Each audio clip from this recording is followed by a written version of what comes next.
আমরা এই মুহূর্তে জনাব টিটু ভাই আপনার কাছ থেকে জানতে চাইবো, এই যে আপনারা তিনজন মিলে দেশের বাহির থেকে যেরকম একটা কঠিন একটা পদক্ষেপ নিয়েছেন ৪৫ লক্ষ মানুষের দিকে তাকিয়ে, মানে মূলত কোন বিষয়টা কাজ করেছিল মূলত এই ডেস্টিনি গ্রুপের পিছনে দাঁড়ানোর জন্য এবং ৪৫ লক্ষ মানুষের পিছনে দাঁড়ানোর জন্য কোন বিষয়টা আসলে আপনাদের মধ্যে কাজ করেছে, একটু যদি আমাদের দর্শকদের উদ্দেশ্যে বলেন।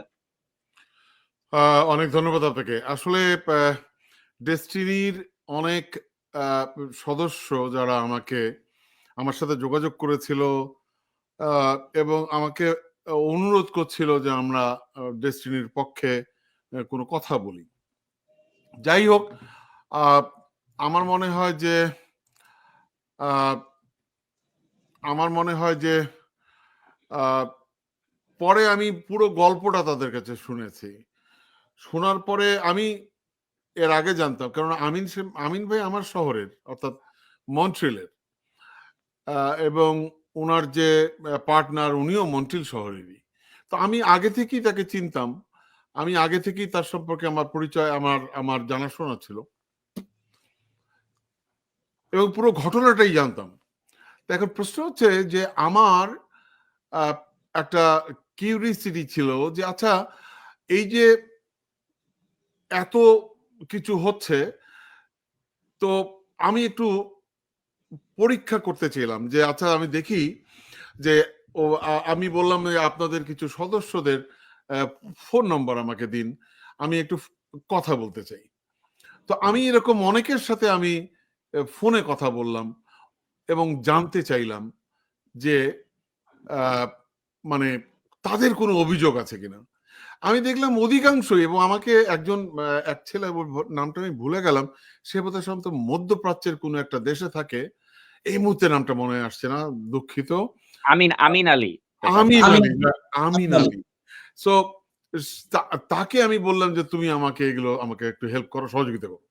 সেই মূলত আমাকে সাংঘাতিকভাবে আমাকে এবং সাকিবকে এই কি বলে কমিউনিকেট করেছে এবং উৎসাহিত করেছে। আমিন আলী ইজ দা, মানে সেই হচ্ছে সূত্রধর। সো রাইট, সো তখন উনি আমাকে বলেন টিটু ভাই আপনি কথা বলেন।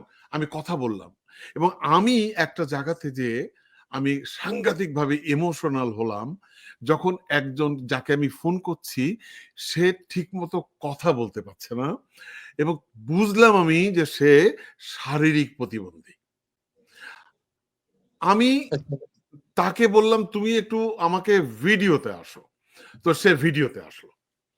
ভিডিওতে আসার পরে ওকে দেখে ও কোন রকম কথা বলতে পারে, তার শরীর চালাতে পারে না। তখন আমি তাকে বললাম, এবং সে যে কথা বলতেছে আমি কথাগুলো কিন্তু বুঝতেছি, এবং কষ্ট হচ্ছে কিন্তু বুঝতেছি। তার কথা শুনে আমি মানে এটা শেয়ার করলাম সাকিবের সাথে, এবং আমরা দুজনেই ডিসিশন নিলাম যে না, তাহলে আমরা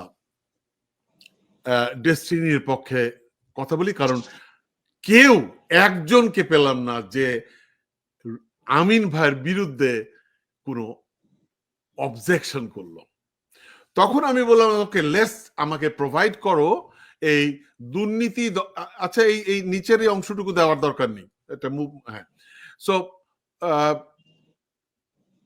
বললাম যে আমাকে প্রোভাইড করেন আপনাদের লয়ারকে। আমি সেই লয়ারের সাথে কথা বললাম। আমার মনে হয় আজকে যে ভাই এসছেন ওনার সাথে আমি প্রথম কথা বললাম, এবং আরো একজন লয়ারের সাথে কথা বললাম, এবং আমি বললাম যে আমাকে প্রোভাইড করো দুর্নীতি দমন কমিশনে কোন লয়ার আছে। আমি তার সাথেও ফোনে কথা বললাম, এবং তার সাথে যখন ফোনে কথা বললাম আমি তার কথাটা রেকর্ড করলাম। এই হচ্ছে ইতিহাস। এবং পরবর্তীতে যখন আমরা প্রথম যে এপিসোড করলাম, আমার মনে হয় 1.5 বছর 2 বছর আগে, তখন এটা ব্যাপক, মানে একটা জিনিস কি যে এটা তো সত্য যে এই ডেস্টিনিকে ধ্বংস করার জন্য যে ব্যক্তিটি সবচেয়ে বেশি দায়ী সে হচ্ছে তারেক সিদ্দিকী। তো আমরা তখন তারেক সিদ্দিকী সম্পর্কে কথা বলা, মানে তারেক সিদ্দিকী নামটা উচ্চারণ করা তো একটা কঠিন ব্যাপার বাংলাদেশে, তাই না? তো আমরা তো কঠিন কাজটাই করি, এবং আমি এবং সাকিব, এবং পরবর্তীতে জয়েন করলেন আমাদের কি বলে জয়নাল আবেদিন সাহেব উনি আসলেন মন্ট্রিলে, তখনও আমরা সিদ্ধান্ত নিলাম, উনিও আমাদেরকে বললেন যে না আমাদেরকে করা উচিত। আমরা যেহেতু অন্যায় মানে নির্যাতিতর পক্ষে সবসময় দাঁড়িয়েছি, এখন নির্যাতিতের পক্ষে দাঁড়ানোর এই প্রেরণা থেকেই আসলে আমরা এই কাজটা শুরু করি।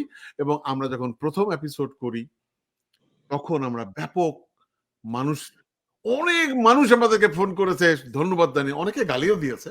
কিন্তু আমরা মানে যারা যারা আওয়ামী লীগের দোসর, যারা যারা কি বলে, তারা আমাদেরকে গালি দিয়েছে, কিন্তু আমরা দম মানে আমরা ছাড়িনি এবং আমরা বলছি না এটা নিয়ে আমাদেরকে কাজ করতে হবে।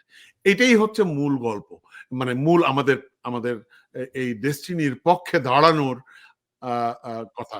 কারণ সে সময় একজন, যেটা সাকিব বললেন, আমি একটু যোগ করে বলি যে আমরা খুব হতাশ হয়েছিলাম যে ডেস্টিনির প্রতিষ্ঠান বৈশাখী টেলিভিশন, তাদের মানে এখন হয়তো অনেকে বলবে ভয়ে বলি নাই, ভয় তখন বলার পরিস্থিতি ছিল না, এটা হতে পারে। কিন্তু প্রশ্ন হচ্ছে যে একটি ব্যক্তি ছিল না যেই ব্যক্তিটি ডেস্টিনির পক্ষে, আমিন সাহেবের জামিনের পক্ষে কথা বলে। তখন আমরা সিদ্ধান্ত নিলাম যেটা কেউ বলে না আমরা সেটা বলতে চাই। এটাই হচ্ছে পেছনের কথা। ধন্যবাদ।